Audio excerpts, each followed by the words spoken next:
শীতকালে নলেন গুড়ের রসগোল্লা না খেলে কি হয়? জামাই ষষ্ঠীতে বানিয়েছিলাম লাস্ট, তখন রেসিপিটা অনেকেই চেয়েছিল। হাই, আমি আলু। আমার আরেকটি মিনি ব্লগে আপনাদের অনেক অনেক ওয়েলকাম। প্রায় 700 গ্রাম দুধকে জাল দিয়ে তারপর ফুটে এলে তার মধ্যে 2 চামচ ভিনিগার আর একটু তাতে জল মিশিয়ে সেই মিশ্রণটা দুধে ঢেলে ছানা কাটিয়ে নিয়েছি। আর এখানে নিয়েছি 1 চামচ ময়দা আর হাফ চামচ সুজি। তারপর ছানাকে জল দিয়ে ধুয়ে ভালো করে একদম জলটা ঝরিয়ে নিয়েছি। তারপর ভালো করে এসবগুলোকে একসাথে মিশিয়ে হাতের তালুর সাহায্যে মথে মথে প্রায় 10 থেকে 12 মিনিট মেখে নিতে হবে। দেখবেন মাখা হয়ে গেলে ছানা থেকে ফ্যাটটা রিলিজ হয়ে যাবে আর থালা থেকে নিজে নিজেই উঠে আসবে, তখন বুঝবেন হয়ে গেছে। তারপর হাফ বাটি চিনি আর 1.5 বাটি জলকে দিয়ে আমি একটা রস বানিয়ে নিয়েছি। তারপরে তাতে দিয়েছি নলেন গুড়টাকে দিয়ে ভালো করে মিশিয়ে নিয়েছি।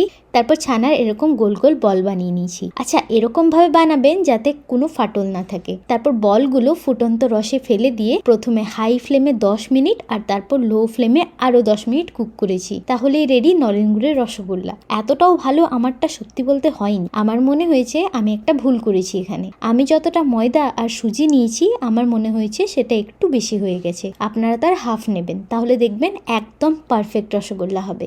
তো এই তো ছিল আজকে shorts. Follow for more. By.